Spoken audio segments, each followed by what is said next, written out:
నమస్తే. Welcome to icon politics. నేను మీ సురేంద్ర. ఈరోజు మనతో పాటు TDP spoke person Syed Rafi గారు ఉన్నారు. నమస్తే సార్. నమస్తే అండి. సార్ ఏంటి సీఎం సీఎం పదవి, డిప్యూటీ సీఎం పదవిపై కూటమిలో లుకలుకలు మొదలయ్యాయి అనుకోవచ్చా? అంటే కూటమి బీటలు వాడటానికి ఇది ఒక అదునుగా చేసుకున్నారు అనుకోవచ్చా? నమస్కారం అండి సురేంద్ర గారు. ఉమ్, అసలు ఎందుకు అంత తీవ్రంగా అంత లోతుగా ఆలోచిస్తున్నారో అర్థం కావట్లేదు. అంతే సార్. కూటమి ఆల్రెడీ బీటులో ఒక మాట సార్. కూటమి ఎందుకు బీటులు వాడుతుంది? ఒక మాట సార్. ఆల్రెడీ డిప్యూటీ సీఎం గా పవన్ కళ్యాణ్ గారు ఉన్నారు. లోకేష్ గారిని డిప్యూటీ సీఎం చేయాలని చెప్పేసి పెద్ద నాయకులే మాట్లాడుతున్నారు. నిన్న ఇవాళ చూస్తే జనసేన వైపు నుంచి కూడా పెద్ద నాయకులే మాట్లాడుతున్నారు. అంటే ఆ, జిల్లా ఇన్ఛార్జీలుగా ఉన్నటువంటి వాళ్ళు, నియోజకవర్గంలో ఇన్ఛార్జీలుగా ఉన్నటువంటి వాళ్ళే మాట్లాడుతున్నారు సార్. అందుకే అది మరి ఆల్రెడీ డిప్యూటీ సీఎం ఉన్నారు. మరి కార్యకర్తలు ఏమన్నా డిప్యూటీ సీఎం నారా లోకేష్ చేయాలంటున్నారు. అదేవిధంగా పెద్ద ఎమ్మెల్యేలు కూడా నారా లోకేష్ ని డిప్యూటీ సీఎం చేయాల్సిందే అన్నట్టు మాట్లాడుతున్నారు సార్. ఇప్పుడు డిప్యూటీ సీఎం అనేది ఒక రాజ్యాంగపరమైనటువంటి పదవేం కాదు. దానికి ప్రత్యేకమైనటువంటి అధికారాలు ఏమీ లేవు మన రాజ్యాంగంలో, మన చట్టంలో. అలాగే ఉప ప్రధానమంత్రి కూడా లేవు. ఉప ప్రధాన అంటే అది పొలిటికల్ ఐడెంటిఫికేషన్ అంతే. ఇప్పుడు ప్రభుత్వంలో CM number 1, deputy CM number 2, ఇంకో డిప్యూటీ సీఎం ఉన్నారు నెంబర్ 3 అవుతుంది. అంతకంటే ఎక్కువ ఇదేం రాదు. ఇప్పుడు ఈ కూటమి గెలవటానికి చంద్రబాబు నాయుడు గారి ఇమేజ్ ఎంత ఉందో, పవన్ కళ్యాణ్ గారి కృషి ఎంత ఉందో, అలాగే లోకేష్ గారి కృషి కూడా ఉంది అంటున్నాను నేను. లోకేష్ గారు కూడా యువకులం పాదయాత్ర చేశారు, ఎన్నో కష్టాలు ఎదుర్కొన్నారు, ఎంతో ప్రాబ్లమ్స్ ఫేస్ చేశారు. కష్ట నష్టాలకి ఓర్చి ఆయన పాదయాత్ర 3000 కిలోమీటర్లు కొనసాగించారు. ఎన్నో దాడులు జరిగినాయి, 24 కేసులు పెట్టారు ఆయన మీద. అది కూడా గ్రామాలు తరలి వచ్చినాయి. పాదయాత్ర సక్సెస్ఫుల్ అయింది కదా. పాదయాత్రని అడుగడుగున ఆటంకాలు కలిగించాడు కదా జగన్మోహన్ రెడ్డి. ఆయన ఎంతో ఓర్పుతో, సహనంతో, కష్టంతో జగన్మోహన్ రెడ్డి లాగా పొద్దున బయలుదేరటం, ఎండ రావటుందని 10ంటికి 10:30కల్లా లోపలికి ఇంట్లో కూర్చోవటం, మళ్ళీ సాయంత్రం 4ంటికి బయలుదేరి రాత్రి 8ంటి దాకా నడవటం, అలా చేయలేదు కదా లోకేష్ గారు. పాదయాత్ర అంటే పాదయాత్రగానే చేశాడు. ఆ దారి పొడుగున అనేక వర్గాల వాళ్ళతో, అనేక కులాల వాళ్ళతో, అనేక సంఘాల వాళ్ళతో, అనేక వృత్తుల వాళ్ళతో కలిశాడు కదా. కలిశాడు, వాళ్ళందరినీ కూడా ఇన్స్పైర్ చేశాడు. కార్యకర్తలు కూడా మంచి జోష్ ఇచ్చాడు. అలాగే చంద్రబాబు నాయుడు గారిని అరెస్ట్ చేసినప్పుడు 53 రోజులు మొత్తంగా దేశ విదేశాల్లో ఉద్యమం జరిగింది. రాష్ట్రంలో అయితే రోజు ఒక కార్యక్రమం చేశాం మేమంతా. దానికి ఆయన దిశ నిర్దేశించాడు. మళ్ళీ న్యాయ పోరాటం, ఢిల్లీలో కూర్చొని లాయర్స్తో మాట్లాడటం, హైదరాబాద్లో లాయర్స్తో మాట్లాడటం, హైకోర్టు, సుప్రీంకోర్టులో కేసులు, ఇవన్నీ కూడా ఆయన కృషి చేసి ఆయన బయటికి రావడానికి దోహదపడ్డాడు. తండ్రిగా ఒక బాధ్యత, రెండోది పార్టీ ప్రధాన కార్యదర్శిగా కూడా ఆయన రోల్ ప్లే చేశాడు. తర్వాత ప్రభుత్వంలో రావడానికి మంగళగిరిలో పెద్ద మెజార్టీతో 90,000కు పైగా మెజార్టీతో గెలిచాడు. అసలు ఆయన అసెంబ్లీకి వెళ్ళాడు. అదని ఎద్దేవా చేసిన వాళ్ళ నోరు మూయించాడు.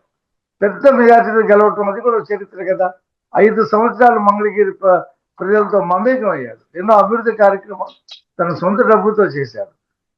అది కాకుండా ఆయన రాష్ట్ర వ్యాప్తంగా కూడా తిరిగాడు. ఈ పరిస్థితుల్లో తెలుగుదేశం పార్టీలో ఆయనకు ఒక ప్రత్యేకమైనటువంటి గుర్తింపు ఉంది. మన ఇటీవల 1 కోటికి పైగా మెంబర్షిప్ చేయడంలో చాలా కీలక పాత్ర పోషించాడు. అదేదో ఓటర్ లిస్టులు పెట్టుకొని 100 రూపాయల కంటే మెంబర్షిప్ రాయటం కాదు కదా. ఖచ్చితంగా పర్సన్, ఆ ఫోటో, ఆ అడ్రస్ అంతా కూడా ఆన్లైన్ లో జరిగినటువంటి పరిస్థితి కదా, అది ప్రక్రియ జరిగింది కదా. కాబట్టి వాళ్ళ 1,00,00,000 మందికి పైగా మెంబర్షిప్ తెలుగుదేశం పార్టీకి ఉందంటే ఆ క్రెడిట్ ఆయనదే. ఆయన ఎంతో ఇన్స్పైర్ చేశాడు కార్యకర్తల్ని, నాయకుల్ని, ఇలాగా ఈ మెంబర్షిప్ డ్రైవ్లో ఇలా పనిచేయాలని మొత్తం డిజైన్ అంతా కూడా ఆయనే చేశారు. కాబట్టి ఆయన మంత్రిగా అటు అమెరికా వెళ్ళి అనేక విదేశీ సంస్థలతో ఒప్పందాలు కుదుర్చుకొని రాష్ట్రానికి పరిశ్రమలు తీసుకురావడానికి, పెట్టుబడులు తీసుకురావడానికి కృషి చేస్తున్నాడు. అలాగే విద్యాశాఖలో కూడా ఎన్నో సమూలమైనటువంటి మార్పులు తెస్తున్నాడు.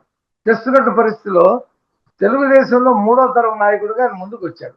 ఆ ప్రొజెక్షన్ అయితే ఇవ్వాలి కదా, తెలుగుదేశం పార్టీలో ఇవ్వాలా, అలాగే ప్రభుత్వంలో కూడా ఇవ్వాలి అనేటువంటి ఒక డిమాండ్ని, అది ఎవరో చేసింది కాదు, ఆటోమేటిక్గా కార్యకర్తల నుంచి ఇవాళ 1,00,00,000 మంది మెంబర్షిప్, 1,00,00,000 మంది కోరుకున్నటువంటి విధంగా ఆయనకు ఒక ఉన్నతమైనటువంటి గుర్తింపు పవన్ కళ్యాణ్ గారి తర్వాత ఆయనకి ఆ స్థానం చూపించాలి అనేటువంటి ఉద్దేశం తప్పితే కూటమిని ఏదో ఇచ్చాడు. నేనేమనుకుంటున్నానంటే పవన్ కళ్యాణ్ గారు కూడా వ్యతిరేకించారు దీనికి అనుకుంటున్నాను.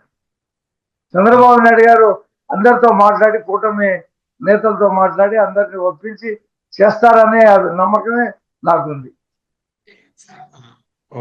అంటే పై లెవెల్లో నాయకులందరూ ఓకే సార్ బాగానే ఉంది, మాట్లాడుకుంటున్నారు, బాగానే జరుగుతుంది, డిఫరెంట్ అవుతుంది. కానీ కింద క్యాడర్ అటువైపు డిప్యూటీ సీఎం ఇస్తే మాకు సీఎం ఇవ్వాలని చెప్పేసి మాట్లాడతారు. అంటే కార్యకర్తలు మాట్లాడితే పర్లేదు సార్, 2-3 రోజులు చదువుతారు అనుకోవచ్చు. కానీ నియోజకవర్గ స్థాయిలో ఇన్ఛార్జీలు, ఎమ్మెల్యేలు కూడా మాట్లాడుతున్నారు కదా, మరి ఏ విధంగా చూడాలి మనం?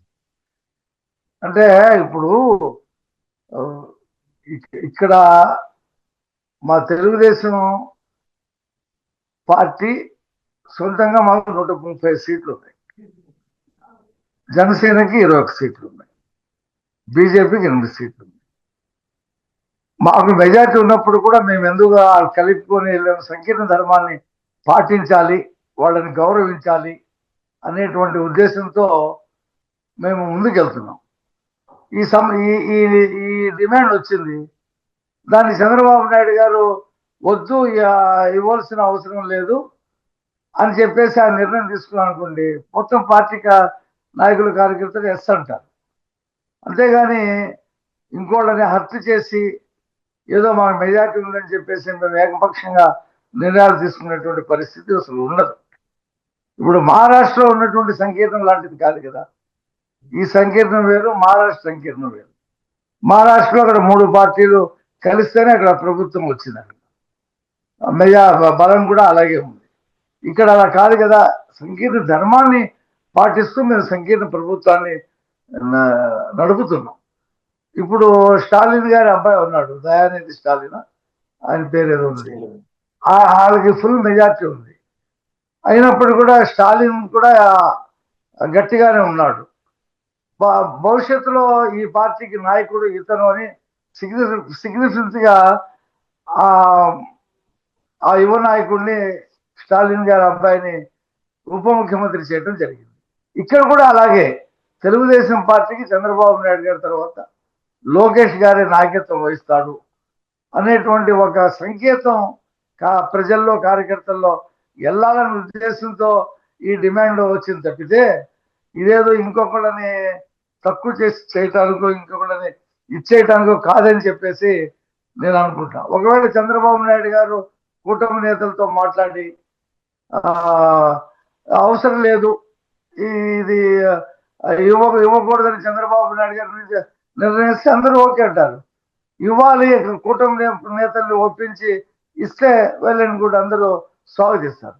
ఇప్పుడు నాగబాబు గారికి మంత్రి పదవి ఇవ్వబోతున్నారు కదా రేపు మార్చిలో, చంద్రబాబు నాయుడు గారే ఒక ప్రకటన విడుదల చేశారు, దాన్ని అందరూ స్వాగతించాం. అందులో ఎవరు కూడా మా తెలుగుదేశం పార్టీ నాయకులు కానీ, కార్యకర్తలు కానీ ఒకే కుటుంబంలో 2 మంత్రులు ఏంటి అనేటువంటిది మేము ఎవరు అనలా. అది అధినాయకులు తీసుకున్నటువంటి నిర్ణయాన్ని మేము వెల్కమ్ చేశాం. ఇది కూడా అలాగే మా అభిప్రాయాలు చెప్తున్నారు, మా పార్టీ నాయకులు కదా అభిప్రాయం చంద్రబాబు నాయుడు గారు కాదు అలా అవ్వద్దు, ఇప్పుడున్న పద్ధతిలోనే కంటిన్యూ అవుదాం అన్నారనుకోండి, వెళ్ళనుకో, దానికి ఏమి ప్రాబ్లమే లేదంటున్నాను నేను. కూటమికి బీటలు అనే పదం మేము అంటే ఎందుకు అడగాల్సి వచ్చిందంటే సార్, మీకు తెలియదు కాదు, ఆపోజిట్ లో ఉన్న వైఎస్ఆర్సీపీ పార్టీ ఆల్రెడీ మొదలేసింది సోషల్ మీడియాలో, ఖచ్చితంగా కూటమికి బీటలు పడుతుంది, చూడు వాళ్ళే సీఎం డిప్యూటీ సీఎం పదవి కోసం ఒకళ్ళ మీద ఒకళ్ళు వ్యాఖ్యలు చేసుకుంటున్నారని చెప్పేసి అని అంటున్నారు సార్. మరి ఇప్పుడు మీరు ప్రతిపక్షానికి వైఎస్ఆర్సీపీ పార్టీకి మీరు ఒక ఆయుధం ఇచ్చినట్టే కదా సార్. ఎవ్రీ ఎవ్రీ మంత్ ఏదో ఒక ఆయుధం ఇస్తున్నట్టునే ఉన్నారు కదా సార్ మీరు కూటమి ప్రభుత్వం వైఎస్ఆర్సీపీ పార్టీకి.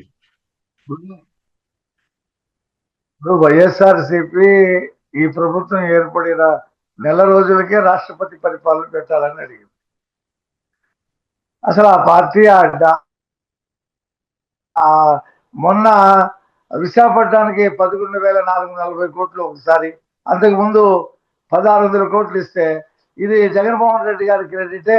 ఆయన ముఖ్యమంత్రిగా ఉన్నప్పుడు అసెంబ్లీలో తీర్మానం చేసి పంపించడం వల్లే ఇప్పుడు ఈ డబ్బులు వచ్చినాయని చెప్పి సాక్షి పేపర్లో రాసుకున్నారు. వాళ్ళ మాటలు, వాళ్ళ ఇది ఎవరు నమ్ముతారు సార్? వాళ్ళని, దే ఆర్ రిజెక్టెడ్ పీపుల్. వాళ్ళ గురించి ఎవరు పట్టించుకునేటువంటి పరిస్థితి ఉండదు.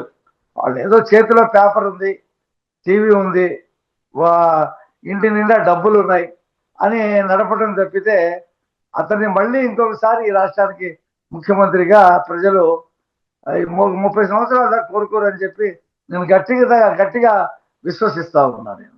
ఎందుకంటే అతను చేసినటువంటి అరాచకాలు, అతను చేసినటువంటి దౌర్జన్యాలు, దోపిడీ, అవినీతి, ఇవన్నీ కూడా చూశారు కదా ప్రజలు.